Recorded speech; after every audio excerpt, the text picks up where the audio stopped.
Oi, seja bem-vindo de volta. Vamos continuar. Nessa terceira aula aqui de ação trabalhista, a gente vai conversar um pouquinho sobre a ação trabalhista, sobre o procedimento da ação trabalhista, tá? Vamos lá. Olha só, inicialmente a gente precisa ter uma noção sobre o conceito dessa ação trabalhista, né? O que é, na verdade, o conceito de ação dentro do direito trabalhista. E aí é importante a gente entender que a ação, né, o direito de ação é um direito subjetivo, então a pessoa, né, tem essa vontade, ele é um direito fundamental, né?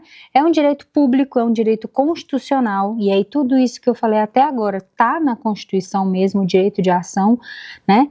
É um direito autônomo de invocar a tutela do Estado, tá? Então, nada mais, o conceito de ação nada mais é invocar ali a ajuda do Estado, né, a tutela do Estado diante de algum conflito que esteja acontecendo, né?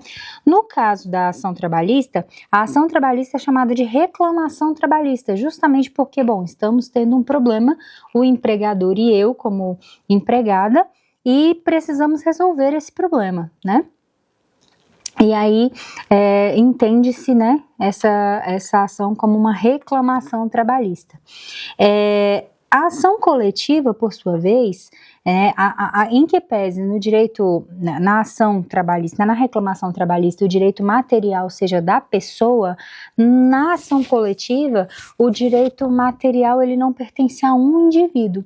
Tá? Então, a única diferença entre a ação individual e a ação coletiva no direito trabalhista, em relação ao seu conceito, é a ideia de que a partir do momento em que se entra com uma ação coletiva, a ideia é que o direito material não pertence a uma pessoa só, mas sim à coletividade, tá? E no caso a ação coletiva, normalmente ela é iniciada, né, por um representante ou pelo Ministério Público do Trabalho também, porque na realidade a ação coletiva ela é um dever de cidadania, né? Então se há algum problema ali que precisa ser resolvido, que vai afetar a sociedade como um todo, é um dever de cidadania de quem vai iniciar esse processo, tá? E aí, as ações trabalhistas, elas, assim como o processo civil, tá? Isso é bem parecido com o processo civil, elas buscam alguns tipos de sentença. E aí, aquelas que a gente mais conhece, né? Sentença condenatória, constitutiva, declaratória, mandamental ou ainda executiva. E aí, todos esses conceitos são exatamente iguais aos conceitos que a gente explora no direito processual civil, tá? Então, condenatória busca condenação de alguém em alguma coisa, né? A constitutiva visa modificar, criar ou extinguir um direito, né? Uma relação jurídica, digamos assim. As declaratórias visam a declaração da existência daquela relação jurídica.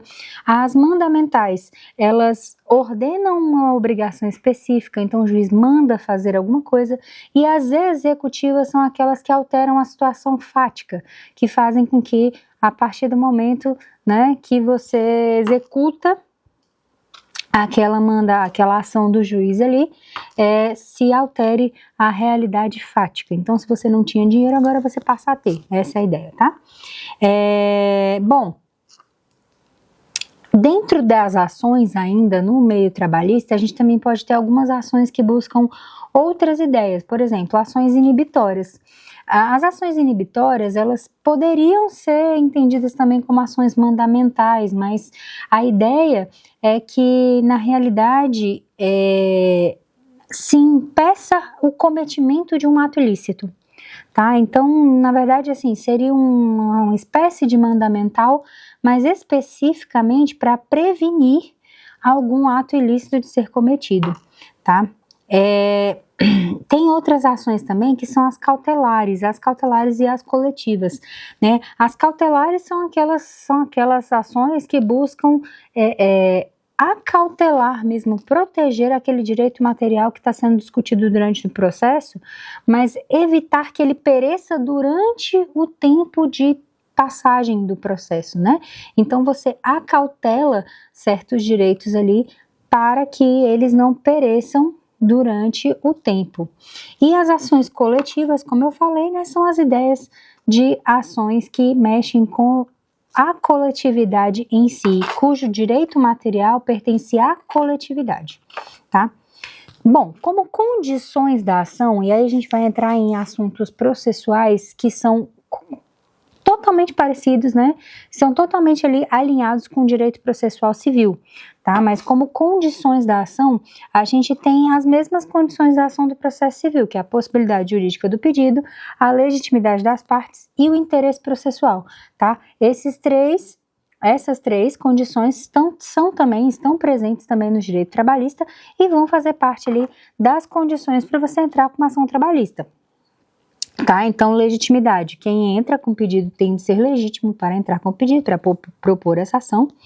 O interesse processual, ele é composto já por sua vez por três aspectos, a necessidade, utilidade e a adequação, né, então, né, você vai ali dentro do interesse processual buscar, em caso de necessidade, adequar uma ação a uma utilidade que é um fim que você precisa. Tá? E a possibilidade jurídica do pedido é que tenha-se ele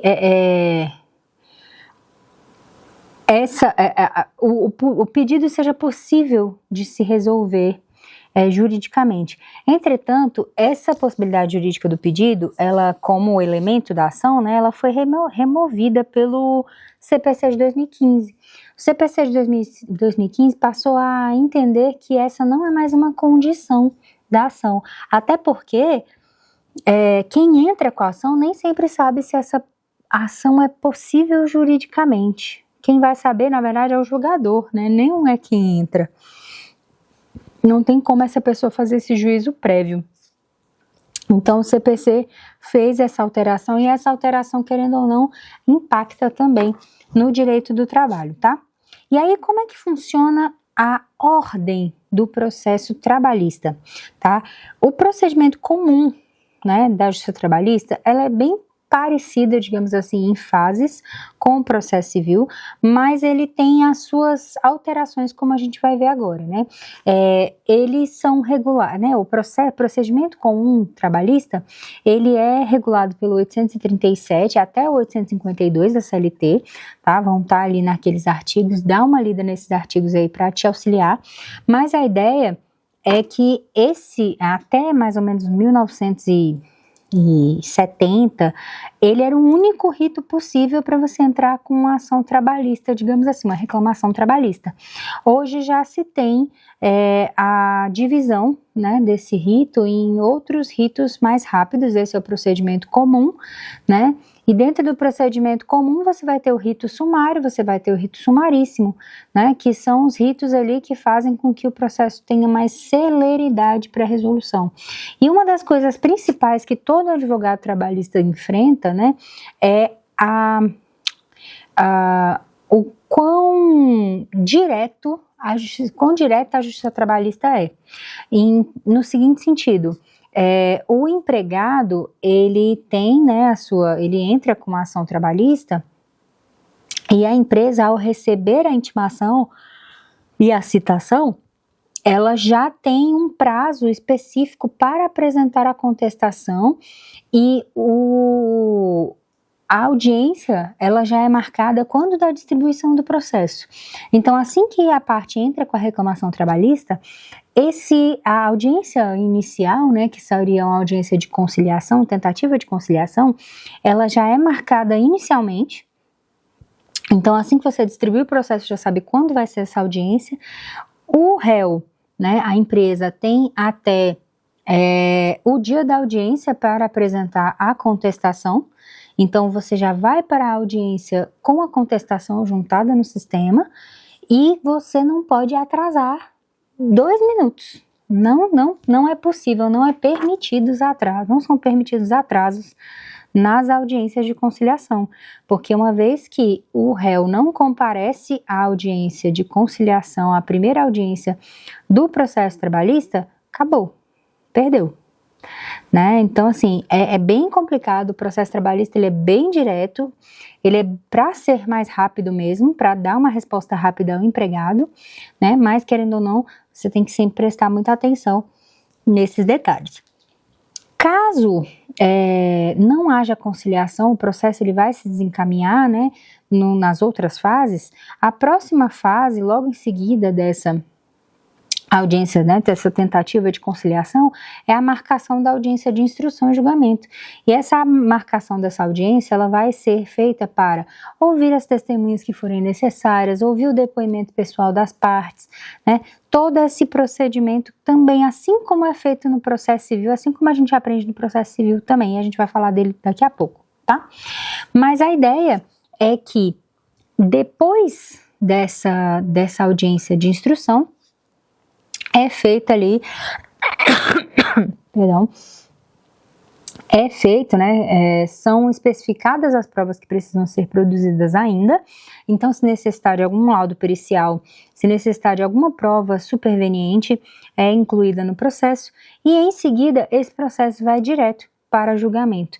Então, na realidade, o processo trabalhista ele é um tanto encurtado, né, para possibilitar a melhor resposta e a resposta mais rápida ao empregado, tá? Uma vez que a gente está falando de uma reclamação, né, um problema que está acontecendo ali entre empregado e empregador, tá bom? E aí, logo depois que a sentença é publicada, as partes têm o seu prazo para recorrer. Caso recorram, né, é como a gente conversou na aula passada, as varas do trabalho que fazem esse chão de fábrica mesmo, né, quem respondem às ações diretamente. Caso você precise fazer algum tipo de recurso, o recurso ele sobe para o tribunal, e aí o tribunal, que é a segunda instância do processo trabalhista, são os TRTs, tá? E aí, caso precise também, a gente tem ali o TST, para uniformização de jurisprudência, tá? E aí, esse é o processo como um todo, né? Essa é a ideia do processo como um todo. Na próxima aula, a gente vai tratar ponto a ponto, tá? Desde a petição inicial até as possibilidades de recurso que a gente trabalha dentro do processo trabalhista, tá bom? Espero você. Tchau, tchau.